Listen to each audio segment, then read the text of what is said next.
Welcome back. It's more AP Gaming Real and ConorHughes playing Tales of Destiny 2. We're on disc 3, and if my recollection is correct, what we are currently doing is getting the reverse stalls. We need at least 15 from the specialty starfish opponents here. That's right. And I think we have like 15, or not 15. We have like 10, I think, already. I can check in a minute. We won. Yeah, I'm gonna plug in my headphones. I forgot about that. So it may have looked like we were standing in the exact spot that we left off in, but indeed we did not. And I forgot I have some prizes. So first off, I refilled all of our foods, and I bought all the rare items you can only get in Ginny, most of which aren't very good, although Reflect is great when you're fighting Secundes, the time Kraymel, which I don't think we've done yet. So first off, we need to equip Farah, and it's very attractive, the Magical Girl ribbon. So we're hitting up Farah and Meredy with the Magical Girl ribbons, and that's really most of it. We did get a ring that brings you back from the dead when you die. That's pretty good. Called the Resume Ring. So we are set. I think we got the Snow Tomato last time, and so we just need to max out 5-star with this. Okay, yeah. So we'll go do the cooking process after we get these 15. Excellent. We'll go win the cooking competition, and then we'll do SD probably. So I keep finding out that there are certain things that you can't do until you're in New Game Plus mode, and also that you can't do until you've played hardcore at least once. So I've been talking about like Maxwell extensions and stuff like that. You can't do them until you're in New Game Plus mode. So it's not that I was wrong. I was doing it correctly from my own memory, but we have to be in New Game Plus mode. We have to have beaten Secundes already, and we have to have the emblem you get from Secundes in order to kick it all off. It's a long and complicated process. Also, you have to be the person controlling Keel, but I had already suspected that. Right. Whoa. Yeah, but we knew that was going to happen. This happens every time. Oh, sure. That time we knew. I forgot. It's okay, Connor. It's been a while, and I've spent 3 minutes filling us in on everything. Why don't you fill us in on how you've been and how amazing your Kickstarter is doing? Because it's pulling in the numbers enough that I'm going to get a second exclusive cover or something, maybe? Drawn by you? Well, we're splitting up the game. Originally we were going to print the game 2 and 3 together in a single issue. Now we're going to split it off into 2 issues, and that way you're going to get 2 full books. What a value. And that Kickstarter is still available?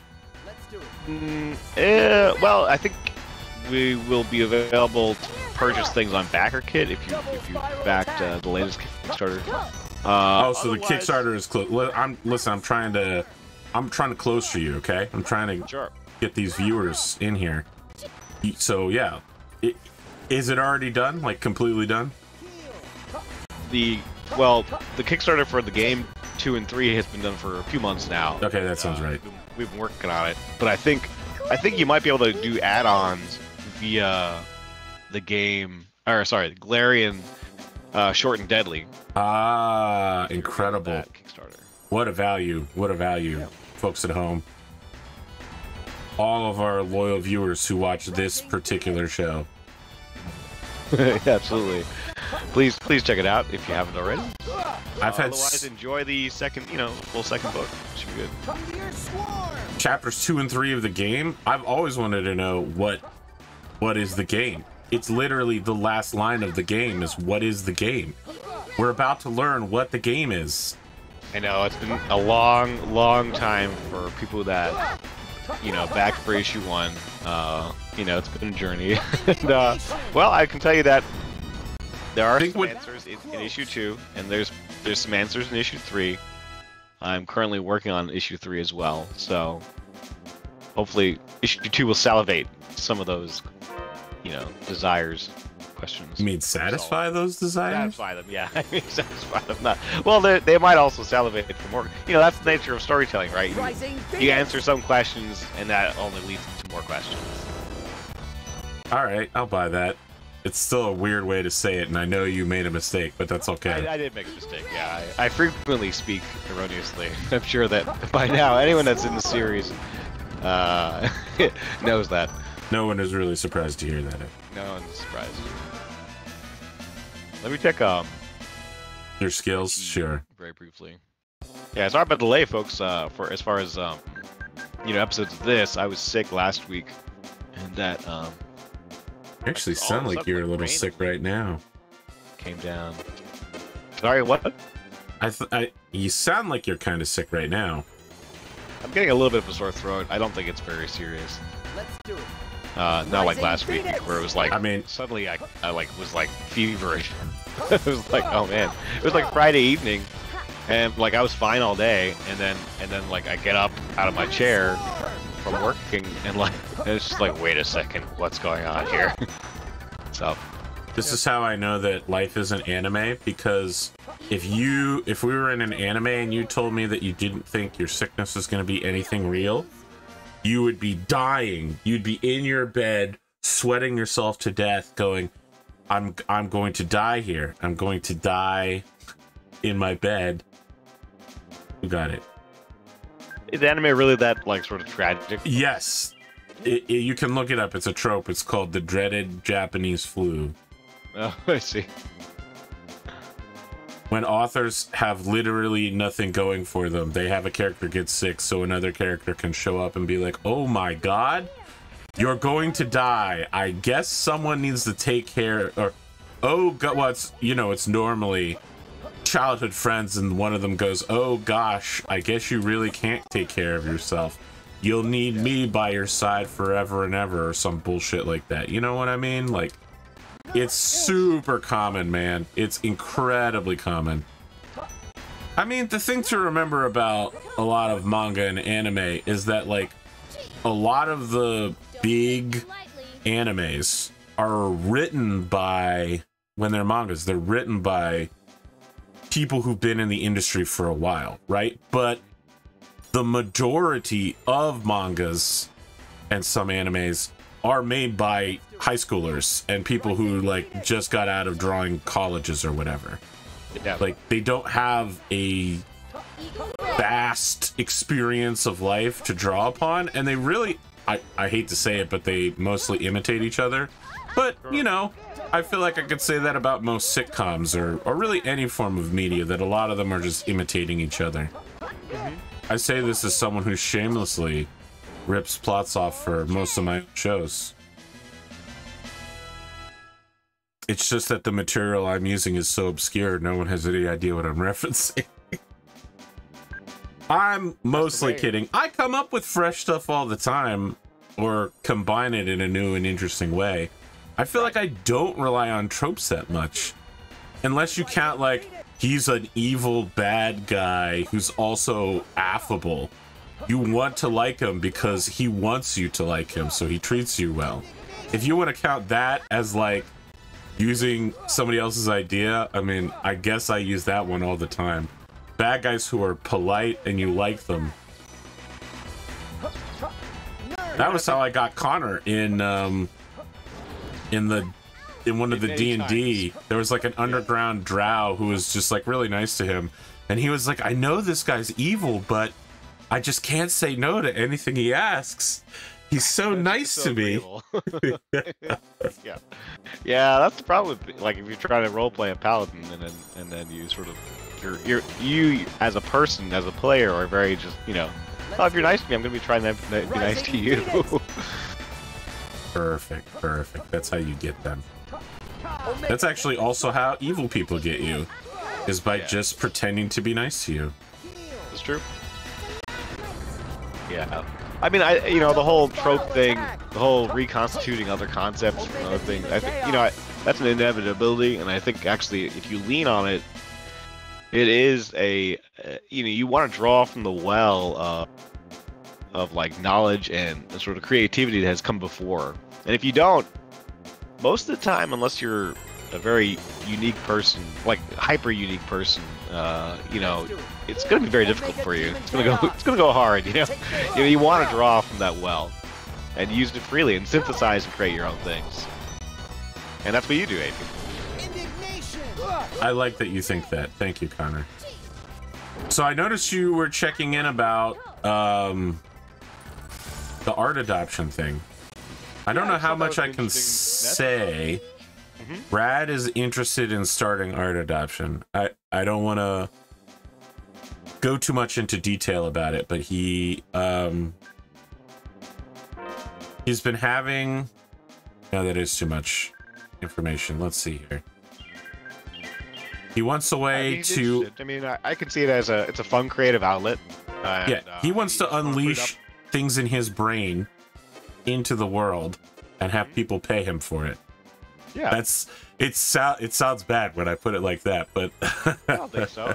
I mean, you want to feel like your creativity is valued, and you also want to see it used, right? You don't just want to see that, all the things that you have in your mind necessarily just sort of stay there and just sort of ossify and never see fruition in any sort. So I mean, yeah, it's an interesting creative outlet. I think the big issue is you're sort of competing on a very global market, so the pricing is very like that is true. But other than that, it's a great idea. But I mean, I think these are things that he would already have wanted to draw. He doodles a lot in his spare time. Yeah. I think this is something he's been wanting to do for a while. Publicly, I can say that I've challenged him with several oh my... I keep forgetting to move at the end of the battle. Yeah, I move, right? Oh my gosh. How many reverse stalls are we at, by the way? Wasn't it like 12? Look. Yeah, it's 12. 12, okay. I didn't... I'm a mega genius, Connor. I'm capable of remembering things. Well, basic memory. That is a qualification. Man, my mom was roasting me the other day. She was like, yeah, I may not have a genius level IQ like you, but, I got through life, raised 2 kids, had a full career, and I was like, okay, but I don't have a genius level IQ, so that was my sister, just in case you forgot that. I mean, I definitely have the impression that you're packing a decent IQ, I'd say. So. I believe when I was tested as a teenager, it was 129. Oh my god! And this is why I don't have a genius level IQ, because I get distracted by my own storytelling. No way. I mean, that's literally what, like, say, I don't know, like Jack Kirby's IQ, but I would say it's probably pretty high. And like he couldn't drive his car because look. Just he was popping off with stories. The thing you need to recognize is that IQ is not a great measurement. All right. No, it's not. Yeah. You can have, first off, IQ is very culturally contextual. You can look at IQ tests from the past, and you will fail them. Like they'll just be bad overall. There were tests for like, I mean, all right, I'm not going to go into the whole history of Southern racism or racism in America in general, but yeah, there were intelligence tests that were designed that no matter how you answered the question, you would fail.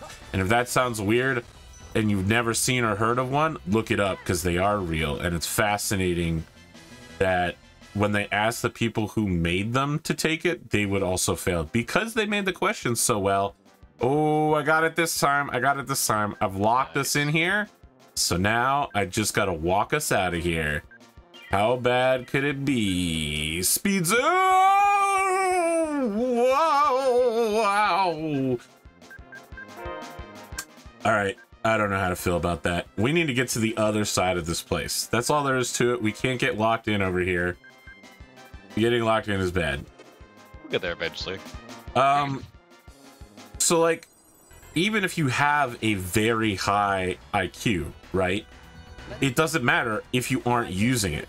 A lot of problem solving is mostly coming from experience, right? Like, just because you have the capacity to solve problems well, or like to understand situations well, without a breadth of experience, it means nothing. That's why when you see puzzle games that are made, they start by, I mean, Legend of Zelda is famously incredible for this, right? It has so many, well, I mean, you're currently playing a Legend of Zelda game, right? Yeah, that's right. So it has open-ended solutions to problems later in the game, and the beginning of the game shows you very narrow, specific solutions to specific problems, and then late early game it starts showing you problems that have multiple solutions, but it's solutions you already have seen before, right? And then in the middle game it starts having you do problems that require combinations of solutions you used before. By the time you've reached late middle game and you're doing things like water temple and shit like that, you really are forced by your brain to get innovative with things that you already know. It is Legend of Zelda famously almost always has excellent level and puzzle designs. Right. They really spend the time to perfect it and get it done out. So even if you have a really high IQ, if I dropped you into the end of a Legend of Zelda game without any context for how abilities, equipment, or previous solutions were, you may eventually get the solution. You know what I mean? Like, you may eventually figure things out and learn how to do it correctly, but it will take you a extremely long time compared to someone who has already experienced that. Even if they aren't higher IQ or smarter than you, they will still successfully navigate it because they have the experience to do that. Right. Like, I would very quickly use an example of, like, well, would you trust a genius level caveman to build a bridge, or would you trust a qualified engineer? You know, like you're gonna, even if that qualified engineer maybe is, like, you know, of average IQ or something, you know.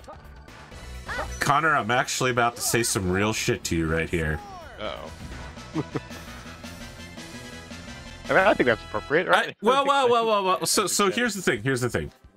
Nowadays, for one thing, a lot of engineers no longer hold. I feel like, Jesus. All right. So part of the problem with what I'm about to say is that the IEEE has a very narrow code of ethics that I can't violate. And one of those includes no slander. So I have to be really careful to not lie or say anything that could be interpreted as slanderous or libelous. Okay. It's no surprise to me that you will often find engineers who value the corporation over traditional engineering or IEEE compliant values. Saving a buck is very important. Using material, you see all the time about buildings who are not up to code and the incorrect materials were used. And that isn't always the fault of the engineer, but sometimes it is. Mm-hmm. Sure. Bridges, you see Roman bridges that are still in use today. Yeah. Cavemen developed bridges really specifically. They didn't want the bridge to ever fail. So you'll see a bridge that is thousands of years old that still works today. But that's because that bridge was designed, for one thing, for foot traffic or maybe just like cart traffic.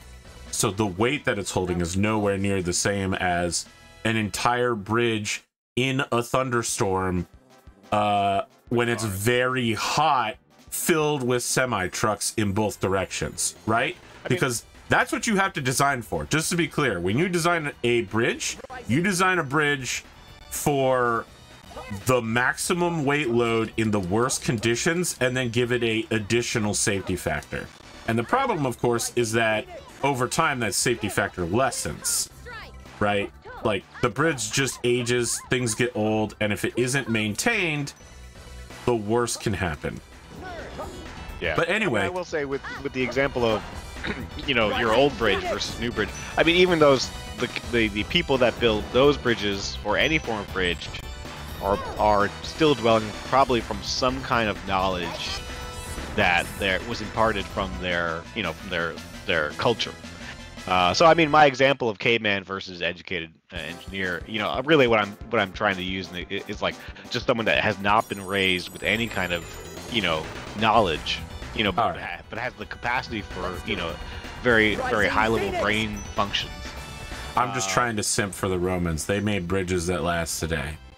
That's true. Yeah, no, I was actually just saw a picture, happened to be the other day, where it was like, this bridge has been here for, you know, thousands of years, and like, look at this, it works great. It is incredible. We finally cracked the secrets of regenerative Roman concrete. It took over 2,000 years to recover it, but we got it.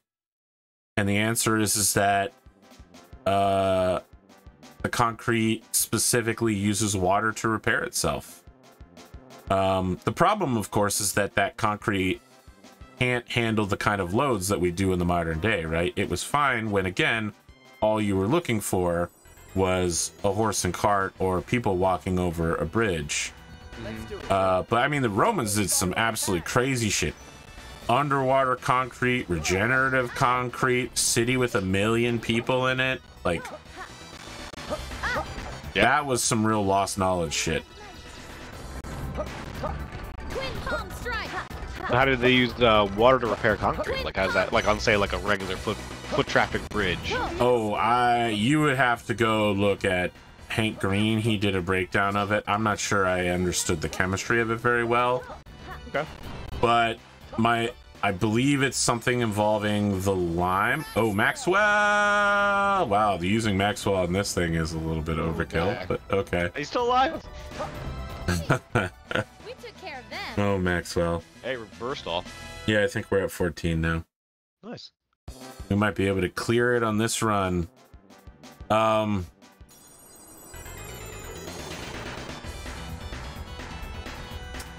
Something about the water, I think, realigns the structure. That's cool. So it literally regenerates by putting it back in form. Right? Just use the environment to repair itself. Sure, that makes sense. I mean, like, you know, if you could do that. Yeah, I mean, it's fine. It could handle the stresses, tolerances, and shears of its day, but, you know, those old Roman structures still standing. Could they handle a semi-truck fully loaded rolling over them? Absolutely fucking not. Like, it sounds great, but it doesn't work with today's weight loads. It was incredible, absolutely incredible for its time.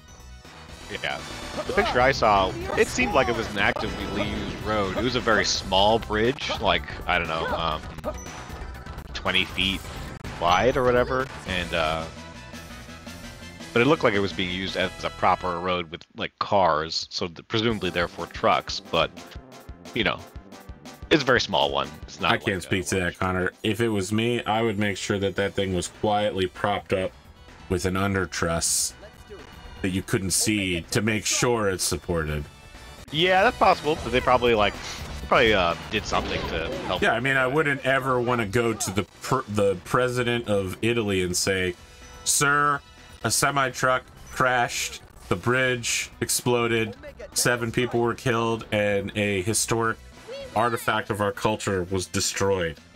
Like, if I'm the head of the Department of Transportation of Italy, that's a conversation I never want to have.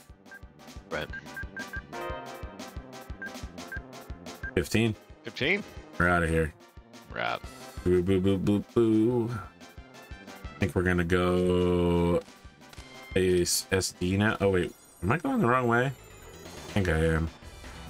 I think we actually have to keep going forward in order to exit. Get out.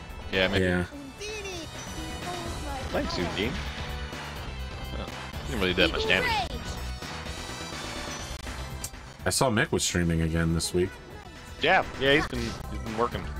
Doing that work online. What have you been working on? I've been working on the Galarian, Short and Deadly. I've been working on a secret project that I can't talk about right now. Secret project? And, I have a bunch of those I also can't talk about. yeah. They're fun. But, and then also the game. And also your live 2D. Yes. As well as I have cover commissions I also do. So yeah. ConorHughes doing those cover commissions. I see. I do them from the Kickstarters. So like yeah. They, I know, Connor. Yeah. Whoa. Kill them all. Yeah. I Burning Phoenix, then I extended it, and then you rolled up. I mean, I don't think I did much. The thing to recognize is that this room that we're in right now is the one with the strongest opponents in the entire place. Right. Everybody else is quite weak compared to this, so we can roll through the outsiders. Rising Phoenix.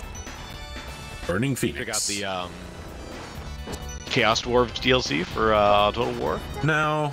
I mean, I uninstalled it a while back. Once I beat the orcs, I'm kind of waiting for it to settle in, and maybe we can get a community game going. But Jesus Christ, it's so long, Connor. It's so long. The load times are terrible. It takes so many turns to play, and like, again, it was a different kind of Total War for me because it required me to start throwing armies away. Yeah, the game has much more of a focus on like crap stacks, you might say. Yeah. Versus, I think 1 and 2, the meme was that it was like all about having what's it called? A well-balanced doom stack. Doom stack, yeah, doom stack. But now it's all, I mean, I don't know. I think I didn't have time to create artisanal doom stacks. I had to just get whatever I could back out in the field and keep pushing because I was taking 2 or 3 territories a turn. Right. Forget taking one like every 3 or 4 turns and then spending some time like cultivating it. At the point in the game where you're advancing across the world again, all of the territories are either at level 1, like completely raised because they're constantly sacked, or very high level because they've been cultivated the whole time. So all you need to do is take it from them and then cultivation. Right. Well, I think one thing people are complaining about for it is like the AI does not confederate, so you never have any late game huge opponents other than the end game crisis. And of course, in your case, in the orc game, you were facing your own orcs, and so you were allowed to confederate them. You could disable diplomacy with the end game crisis, and you could disable that function. You would have to have good. But I don't want to do that. It was incredible. It felt amazing that I randomly got the orc one, and I managed to maneuver it into being a bonus to me. Right. Just to be clear, they almost won. Like, they were 1 city away from my capital. Mm-hmm. When I started sniping. I mean, so the thing is that my armies were on the wrong side of my territory when that happened. It all came in through the west from like the Dwarven side mountains or whatever, World Spine or something. I was all like fighting in the north chaos, the south chaos, the like island Nurgle chaos, and the east. So when multiple 3 or 4 stacks from every clan come rushing from the west, I was like, well, guess I'm fucked. Yeah. But then I found out by accident, I ambushed one of the leaders and assassinated him in the battle, and all his army slipped over to me, and I was like, wow, I'm gonna abuse the fuck out of this. Yep. One of the few times you'll ever catch me doing an ambush. I was that desperate that I had to use such tactics. Oh, I love the ambush. Nah. Snickage is probably one of my favorite factions. I prefer to just roll over people. Well, I'm getting prepped for a Skaven Blood Bowl run. I know you haven't seen the new Skaven Blood Bowl, or the Blood Bowl series that I've been doing with Runberg James, the tournament series. Yeah, I gotta check it out. But in season 2, I'll be playing a Skaven team, and I've been prepping. I won both of my matches versus other players so far. They also heavily damaged my team, basically nearly crippling it into useless. But I'm gonna Skaven way. Well, I'm gonna do what I can in order to alleviate such concerns for myself. I assume like you have to have some kind of regrowth capacity as the Skaven. I mean, like that's what replacing your numbers is sort of fundamental. But I don't know Blood Bowl, so I'll check out the second season. Remember when 10,000 was more than we had, and now we're rocking a solid 1.5 million? That late game 5. Here we go. I gotta do the voices again, huh? It's been a while. Ladies and gentlemen, we have a new challenger. Hailing from the remote village of Rasheen's, a master of home cooking, Miss Farah Orsted.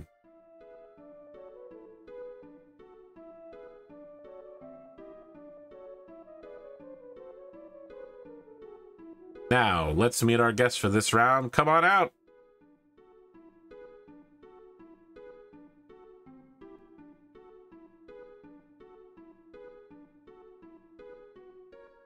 Welcome to Shambard Bistro, home of the cooking arena.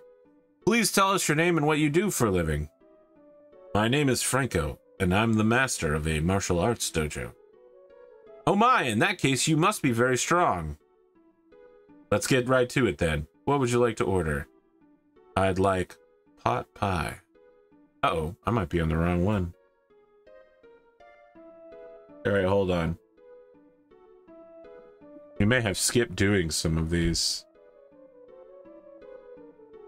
Cooking arena. Oh, yeah, because we never did the second one. All right. Yeah, before... You will not win the first time. Lose the first time. Oh my god. All right. All right, Connor. We're about to go on another side quest. All right. Well, naturally, the kind that's chock full of nutrition and energy. All right. An energy-packed pot pie.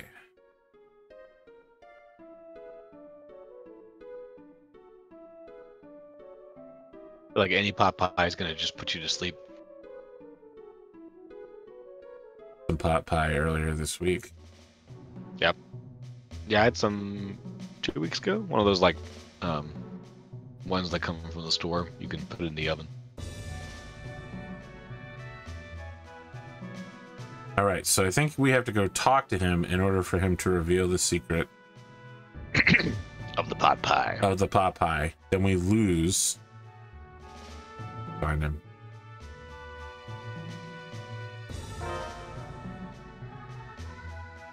We're gonna lose? Okay. Yeah.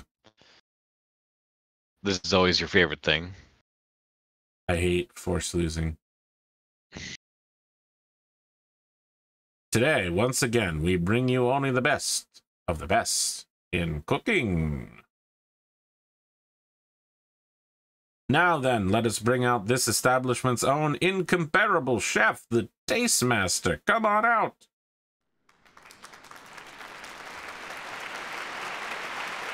He's so pink and blonde.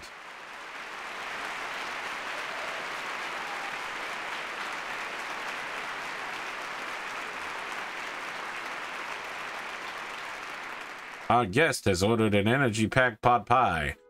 On their dignity as cooks, may both contestants throw every skill and sensibility they have into the battle so that there need be no regrets.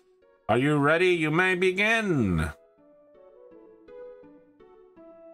All right, let's get to know our guests a little better. Now, Franco, could you tell us why you ordered a pot pie? Well, it's a long story, but back when I was a hot-blooded apprentice swordsman. Excuse me, I'm afraid our time is limited, so... Cocky about my skills. I decided to set out on an adventure to the Udine stream where dangerous monsters live. Answer is Arima. No, oh, really? It's not shrimp. I press forward, hacking down the attacking monsters one after another. Shrimp? You want shrimp in a pot pie? Well, what is Karima? That's a great question. I don't know. Okay. I assume it's in the Japanese version of a pot pie, but let's look it up. Kirima is a city in Kenya. Kirima is a terrestrial planet located on the Middle Rim. It's also the water-bending teacher of Avatar Kyoshi from Avatar Last Airbender. It's a name. Okay. All right. Not a food. Kirima fruit. Kirima fruit is...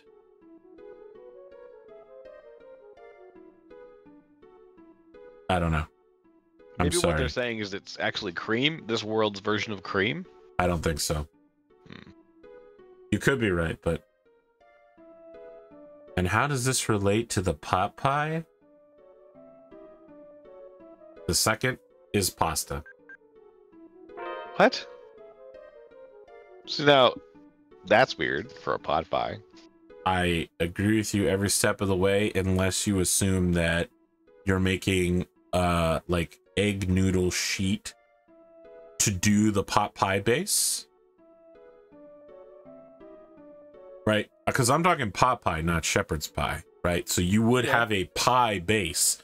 You could technically make it out of a sheet of pasta, I guess. I mean, I guess. Look, I don't make these games, Connor. If I had a cooking show and I had one and you were on it, we would do it in the logical way. I wouldn't be like, you have to make a pot pie using pasta. I would just be like, you have to make a pot pie using a pie tin. Thank you. I appreciate that. So the pot pie is the only lead you have for finding the person who saved your life. Exactly.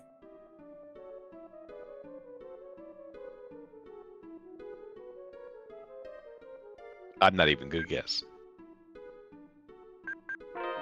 We're actually supposed to add an egg in as well. And we don't have the option to do that, so I'm guessing that's the problem here.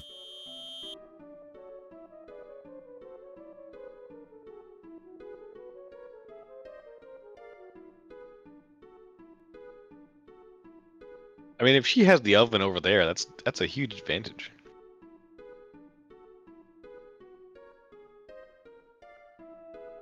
I mean, it is her establishment, though.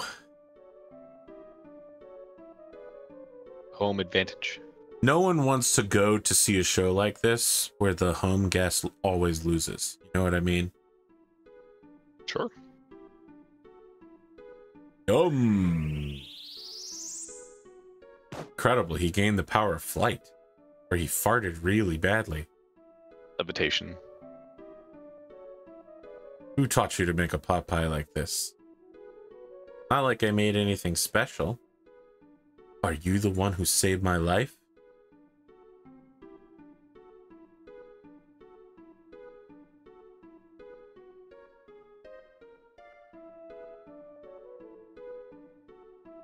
The taste master just straight up left. Yeah. What a sore loser.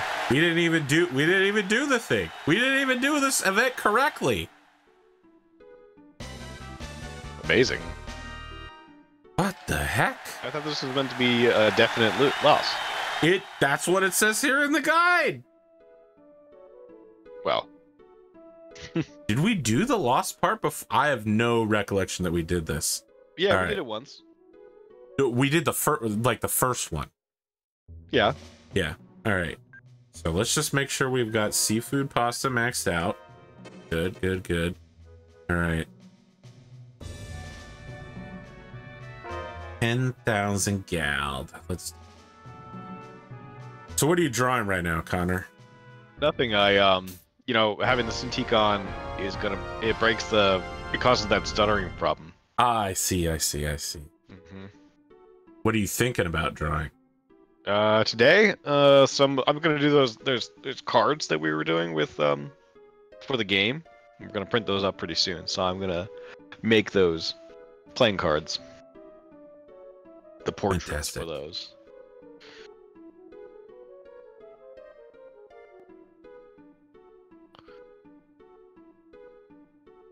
I'll be honest. I'm also thinking I was gonna buy a iPad Pro pretty soon and see if I could be drawn on that. Interesting. You know, I still have my drawing tablet, and I occasionally use it to do prep for games. I'll be honest, I feel like I've only used it like 4 times. But the thing is, when I need to use it, it's like a compulsion. I absolutely have to have it. I hate doing like campaign prep, not even GM prep, like not even for one session. It doesn't matter. When I'm plotting a campaign, I want to be able to just fucking write things down. It's insane. I'm so used to doing it on paper, and now that I've moved to streaming, it's tough doing it without the paper, writing things down.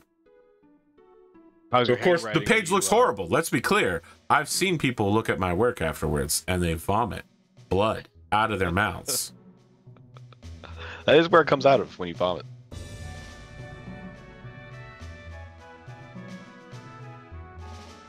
Old-fashioned seafood pasta. The shrimp, snow tomato, pasta, and squid. Snow tomato. We picked up the snow tomato when we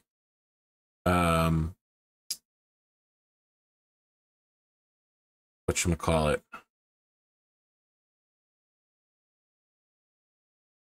I'm thinking, hold on. We went back to Mount Celsius, and I got lost for like 20 minutes, and then we finally made our way to where Celsius was. That's right. This shit, she's gonna wink at us. Wink at me, I dare you, I dare you. Pretty sure it's meant to be a glare. No, the star is the wink. I think she's so cute. Think you can just wink at your opponent? You're gonna go 0 for 3 with me. That's a big L. Yeah. May I ask why you insist on old-time seasonings? This is the problem with young people today. They have no respect for food, so their taste buds just go completely dead. Okay. We're doing shrimp. Are there any special memories you associate with seafood pasta? Why? What's it to you? Yikes. Fine, I'll tell you. You see, I grew up right here in this town. And when I was a kid, I used to eat seafood pasta almost every day. I see. No tomato. It should be noted that snow tomatoes aren't from this planet. Forget local area or continent. They don't even grow on this planet. And only one of them can exist in the world at any given time. Wow. How the heck should I know? Something is fundamentally different. Modern seafood pasta has no depth to the flavor. It's because they stopped using MSG because white people are afraid of it.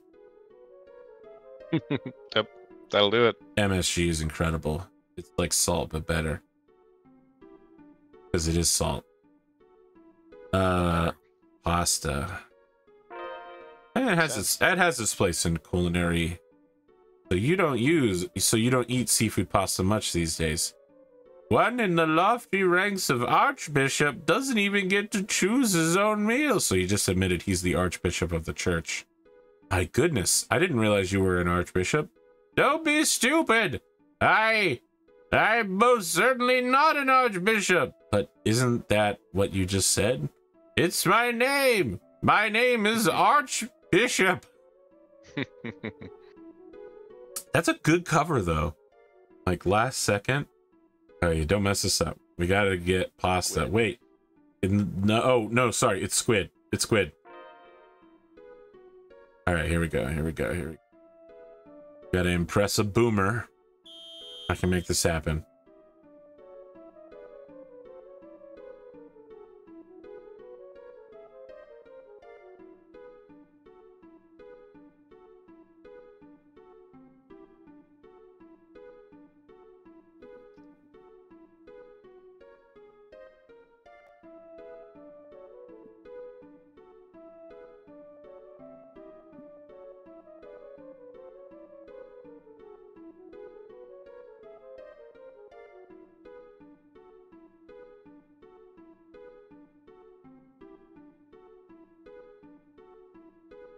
What do you think? How does it taste? Yum! Again, these old people are just farting themselves through the... Viva la seafood pasta! It tastes just like the old times. The taste of my childhood. The taste of my mother's cooking. Boo-hoo! Mommy! I miss my mommy! Well, that's just bad. I feel like I could have said that in a very different way to make this super weird, but I resisted the urge.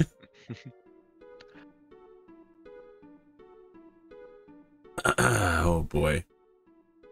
You have defeated me. Furia's highest honor for cooks. The title of warrior chef now belongs to you. There you have it, folks. The Taste Master herself has conferred the title on Miss Farah. Oh yeah, I got a new title for Reed during the Ginny auctioning arc that happened off screen. Novu Riche, new money. Yeah.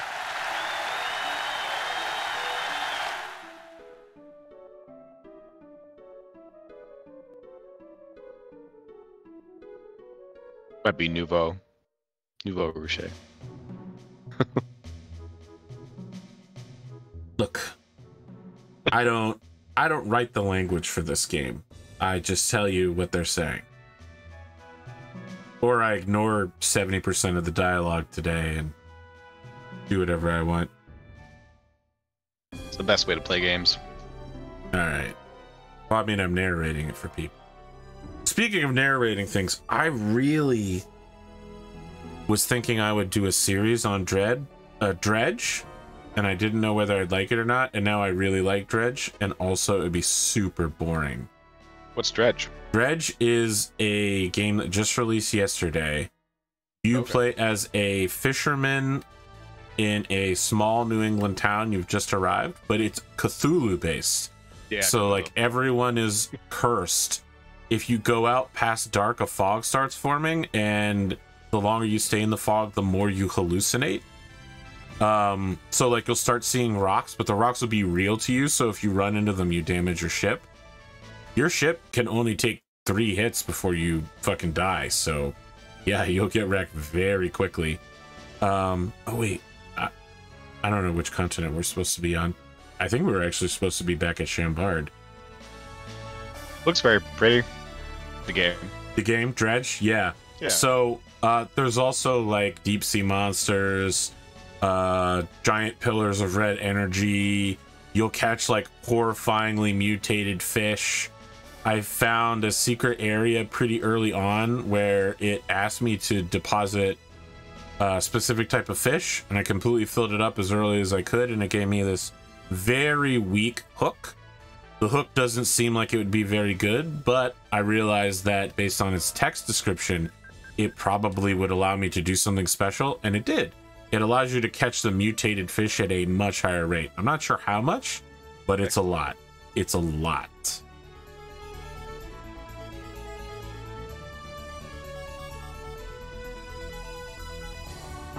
Oh, that's sneaky. I don't think this is where we're going. Yeah, this is Ifrit's area. Sorry. I need to actually look up what we're doing.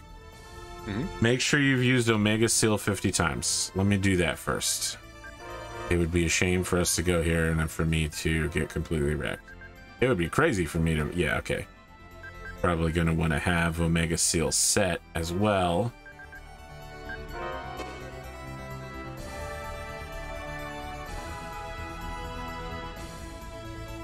Equip all your characters with the best stuff.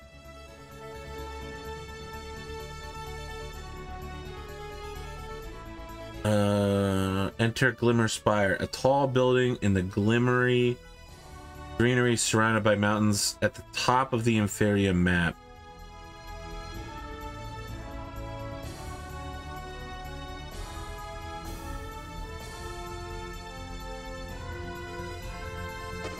Okay.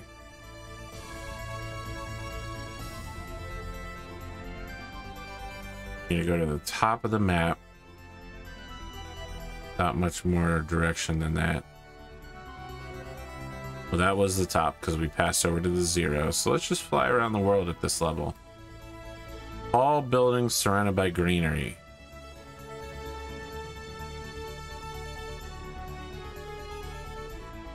Not there.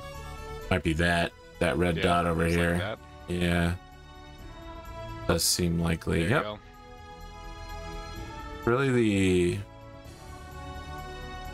avoided this continent the whole time. It's just Really? kind of out in its own area. Yeah. Yeah. Interesting. Hiding in plain sight.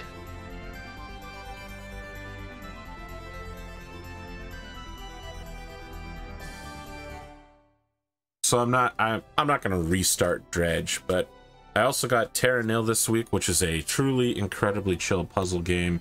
It is, however, only like 8 hours long.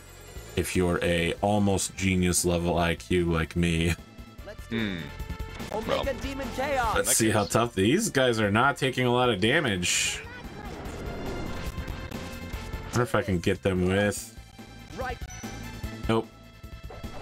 Indignation. Oh, I definitely did a lot more with the fire attack, but we never actually It went down slept. pretty easy.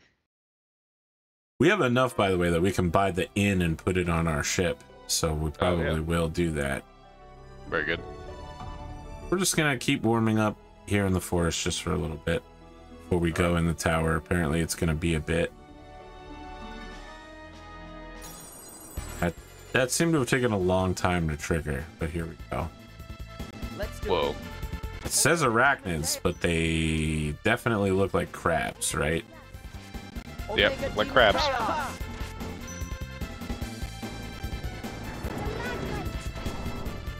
Take this.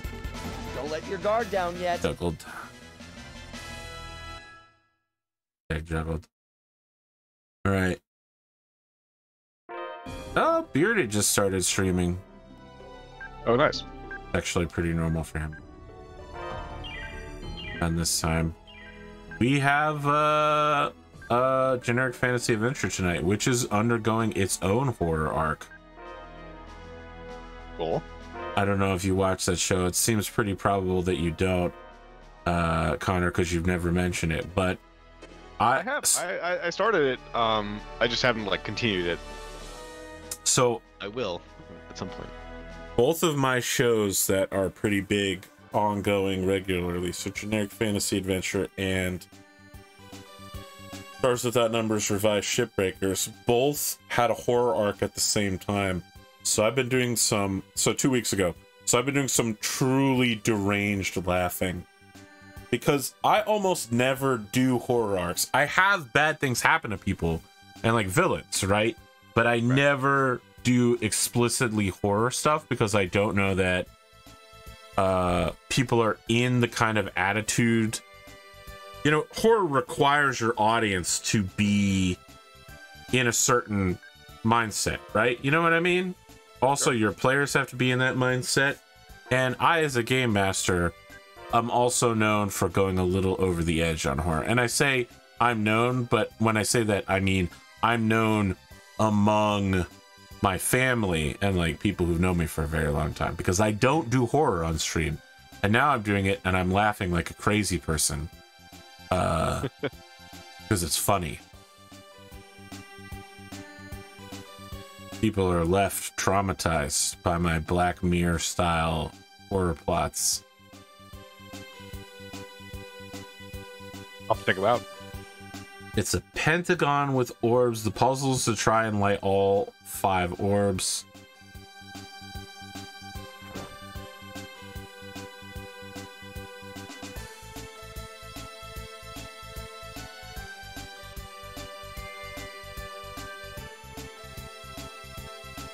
Okay.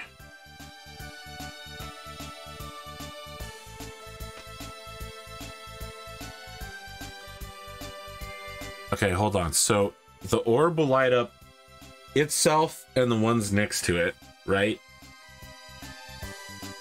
Okay. I think if we just keep walking around in a circle, it'll work. What'll happen is we'll leave a turn. So when we go right, the one we're currently standing on will turn on, right? Yep. And the one to the right of it. And the one to the left of us. Okay, so the one to the left of us, because the one 2 lefts from us is lit, when we step on it, it will be turned off by the time we make it around there, right? When we go 2 rights, the one directly below us will turn off, and then when we step onto it, it and the one to the left of it will turn on. Yep. Okay, we just got to walk in a circle. That's the math of it. Yep. Puzzle wasn't so bad. I didn't think you were right, so very good. That's okay, Connor. That was the first level, very easy puzzle. I didn't realize when you stepped on it, it would also the one you stepped on would also turn on. It says go back. What? You go back, motherfucker.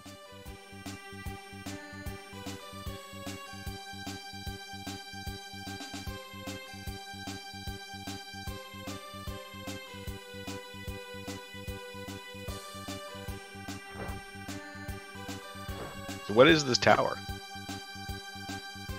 You'll see. All right.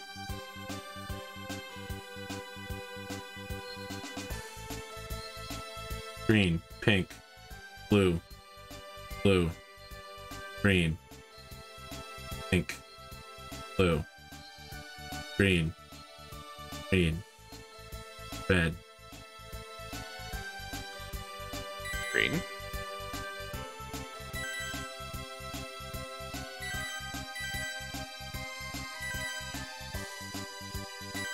Did it go back to green or did it go straight to red? Definitely did not go to red. I think it went. Nope, I was wrong. All right. No, I think it went to blue.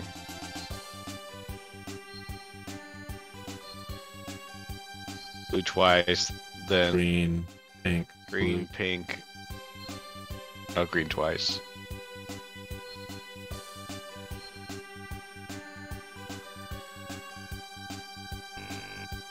Okay, I don't know. This is a new pattern. Yeah, well, yes. Yes, it is. I'm going to just write it down as it happens. That seems like the do it. Yeah. Stop relying on my old man memory. And you know what? This is the part that, ironically, this is the part I scored highest on the IQ tests. Mm-hmm. And also, it's the part I scored highest on the Nintendo Switch game Big Brain Academy, which is a intelligence tester. Yeah, Is that remembering sequences of events I score extremely high on, and remembering them backward I score even higher on than remembering them forward. Right. Absolutely insane that my brain works that way, but I wasn't ready for this, so I am going to use pen and paper just to speed this up because we're being recorded. Okay. Blue. Blue. Pink.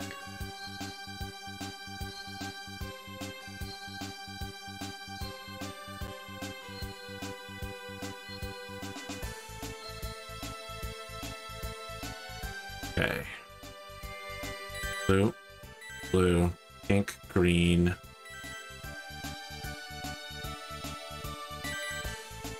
Pink, red. Blue, red, pink, pink. Very nice.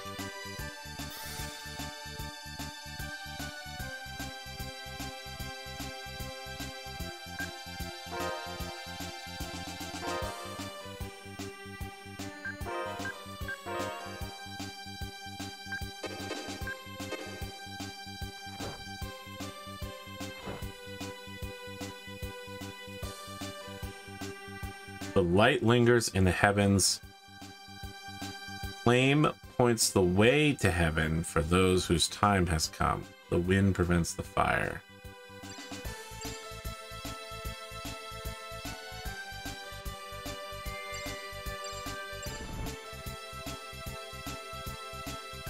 Yeah.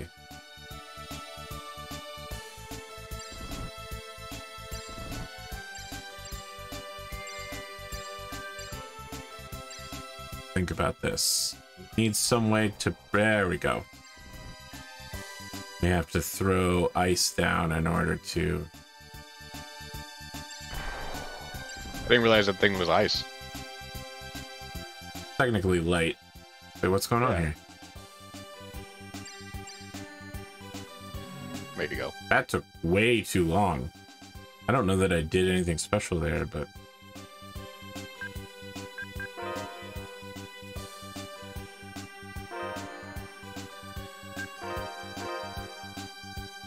So it doesn't look like they're repeating any puzzles or doing puzzles in any particular order. First was mathematical. Oh, this looks like it's probably going to be a math thing as well.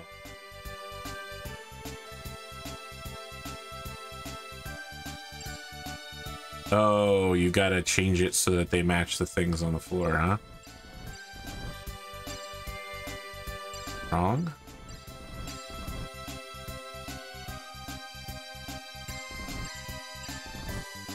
End up missing this thing now. Connor, help me! This seems incredibly frustrating. I don't understand why he turned at the last second. There you go, you got it. But it didn't do anything. You hit it yellow, but it's not changing. I mean, the green ones aren't changing either. Maybe try activating other ones. Yeah, see? They activate. But what am I supposed to be activating? Yeah. Well, you're the one with the guide. I'm not using the guide, though, Connor. I'm using logic. Mm-hmm. Oh, Try getting those top ones, see what happens. I don't ever remember doing that part either. I think you have to activate, get them all to be green, perhaps, on the bottom. But I'm not seeing, like, a pattern. Connor, you want me to use the guide? I'll use the guide. Do you want to use the guide? You want to get my, like... No, like, I'm using the guide. Yeah. There are colored crystals with 6 holes beneath them. The holes tell you what to shoot at each. Just shoot from different angles and heights to light them all up. You have to use certain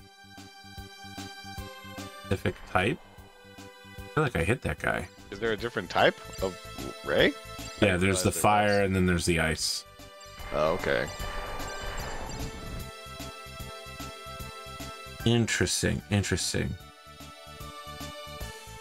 And the, When you shoot one with the correct ring, it lights up but changes the level of all crystals.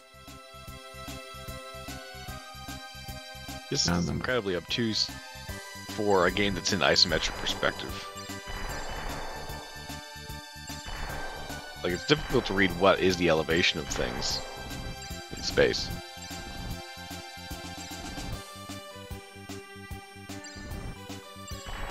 Oh, that changed the elevation again. So you want to raise the ones that are currently not raised so that way you can hit them. Because right now you can't hit them because they're lower.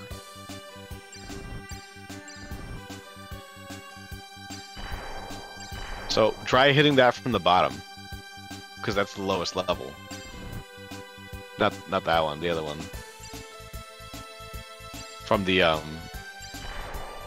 Oh, you mean to hit the yellow ones from down here? Yeah. That doesn't look like it's working. Or the green ones, if you can name it. Because they're right now they're the lowest. Oh, I thought that might hit the green one. Those middle ones gotta be, you gotta access those from either, the yellow one has to be accessed from the right, therefore the medium height, and then the green one has to be accessed from the top, probably. But you can't access it right now because it's low. You have to get it high, then hit it from the top.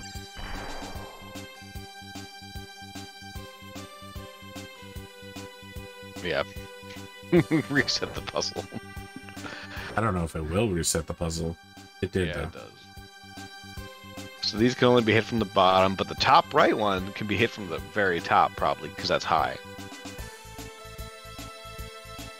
Top plane. You have 3 planes of access. And those give you different things. I love the person who solved this. Just wrote, keep shooting them with different rings until it all works. Incredible. That sounds right. It's just those. I'm gonna get another guide. Puzzles.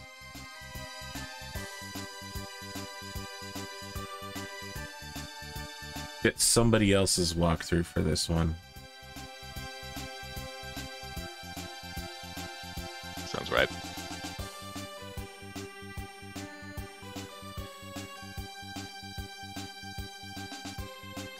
Okay, Glimmer Spire. 4-4. You will have to shoot them in this way. Okay.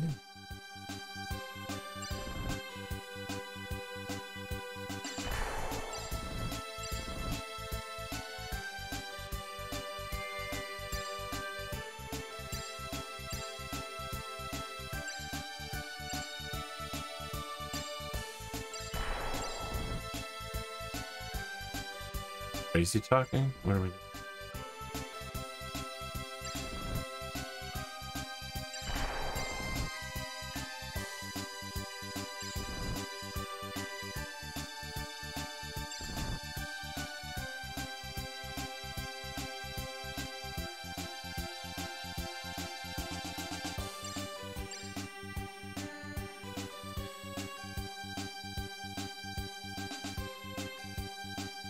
Okay, so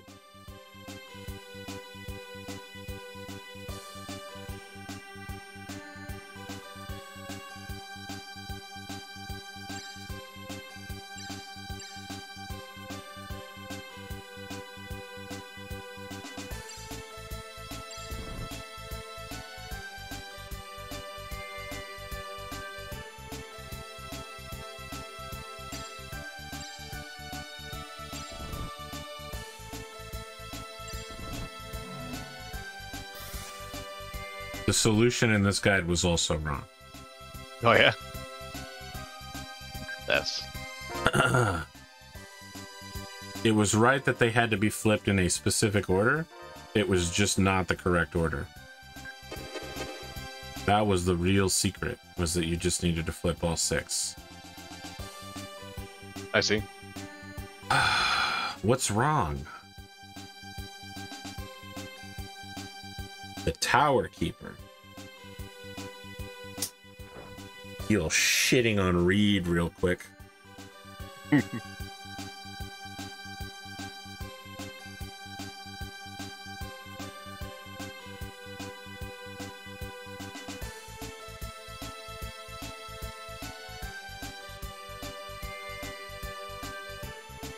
Oh. What the f... Okay, well. Easy. Is it? Well, I mean, Ain't that easy. I thought you just have to get to the other side. Oh, so now that platform's red because it absorbed the red light. It? Now do you want it to absorb the green? Yep. And now it's yellow, so it's got those 2 colors. And now you want it to absorb the blue, and it's going to make it, yeah, black. I just kind of floated around, man. I don't really know that I solved that correctly. You combined our... RGB, but I didn't ever touch them.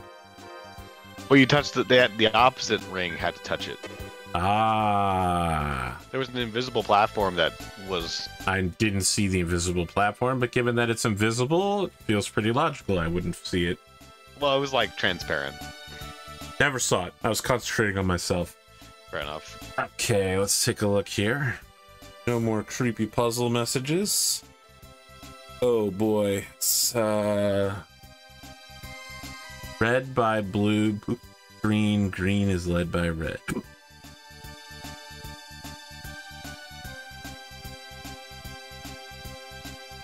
Red by blue.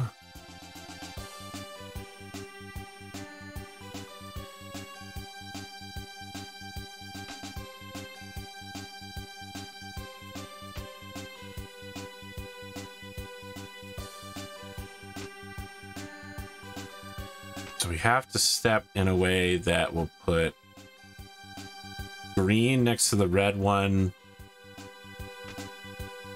red by the blue one.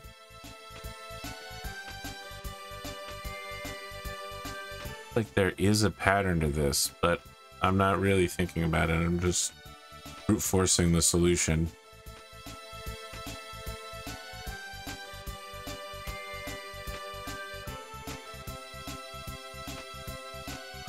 Go around.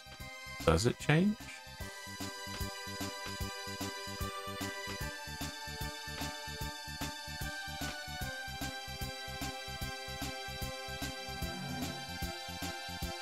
Oh, it's not that I need to.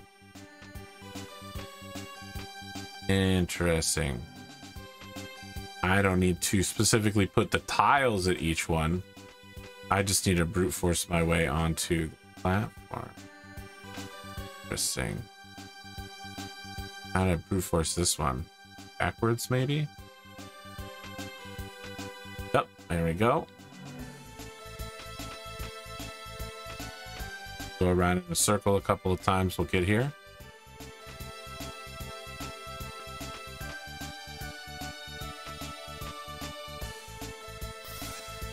Connor, I didn't need no fucking guide. I didn't even need logic for that one. I didn't think the puzzle worked the way it actually did, and I still solved it. Very nice. That's called Monte Carlo simulation. I was gonna say Giga Chad, Giga Brain. I don't think that was Giga Brain. No. Giga Brain would have been recognizing how the puzzle worked when I started. But I suppose, yeah. But isn't it Giga Brain to recognize that you don't need to solve the puzzle to actually get past it? I mean, I did solve the puzzle though. That you had to get there in order to make it happen. Mm-hmm. Okay, do we just walk through this one? That can't be right, right? Oh. Can't be right, right? Are you back to the beginning? I don't know.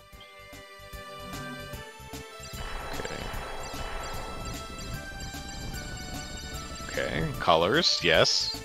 Colors exist and change. Let's try to set one to each.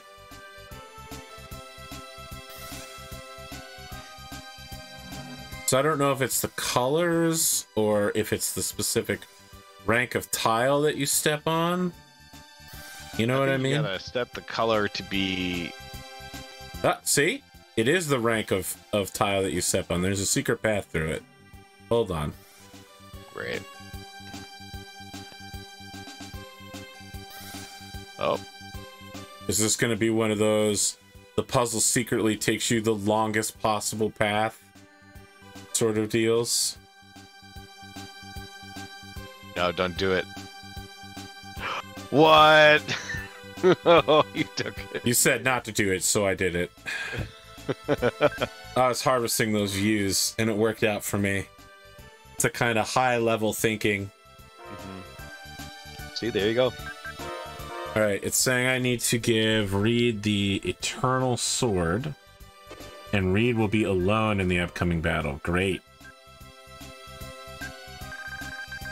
Perfect, perfect, perfect, perfect. Perfect, perfect. I don't think I have the Eternal Sword.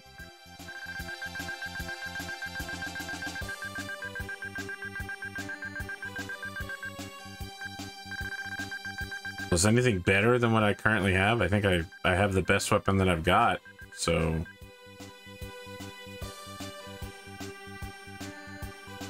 Remember, this is supposed to be the god weapon. Oh yeah, and here's one of the special weapons I got. Special longsword.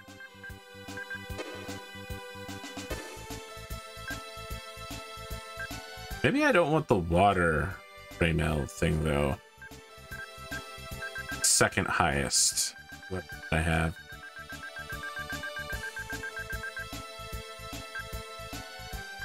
$12.57.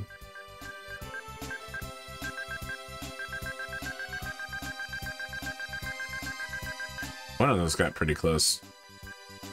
The Vorpal sword. We'll go with the hero's cane or whatever.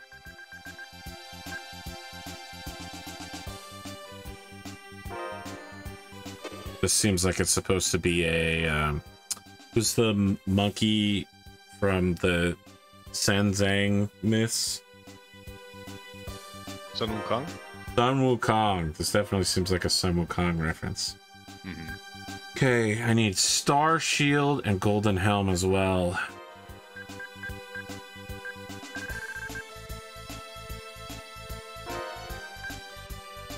Got it. Got it. Reed is on manual. Fairy ring. What's that gonna do for me? It's already on somebody else. Ah, I have to borrow this real quick, Mr. Hughes. I have to remember to reverse this in a minute.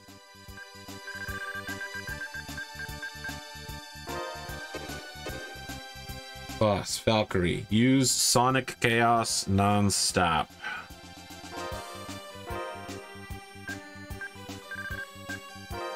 Okay.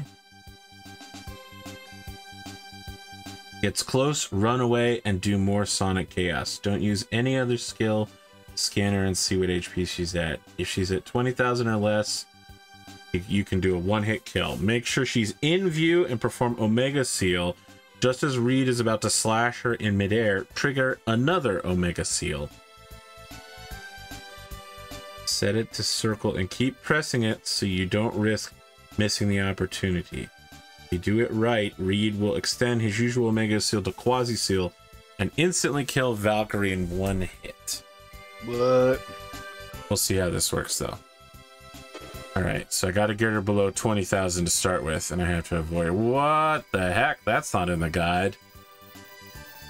Valkyrie!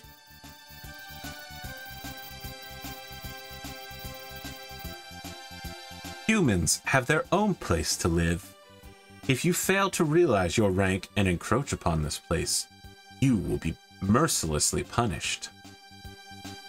Who are you? You're neither human nor Greater Kraymel.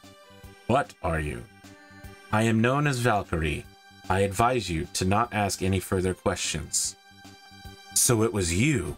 Were you the one I kept hearing in my head? Reed, you heard her? Huh? Anime grunting noise? I see.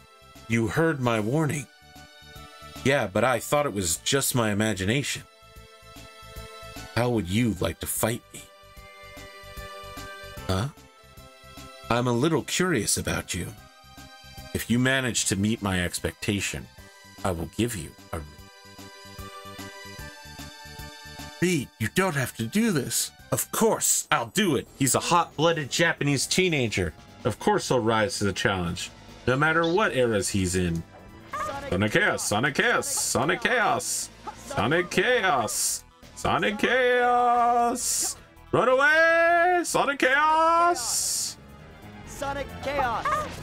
Sonic Gotta keep her at that mid-range. Run past her! No, no, no, no, no, no, no, no, no, don't get wrecked! Sonic Chaos! Sonic Chaos! Sonic Chaos! Oh no, oh no, oh no, oh no. Beat her. Actually, not that bad. 100 of damage a hit isn't too bad. If I can't use items, though, that would be very bad. Sonic Chaos! Sonic Chaos! Sonic Chaos! Oh no, this seems bad. I was blocking! I was blocking! I had a shield up! That's bullshit.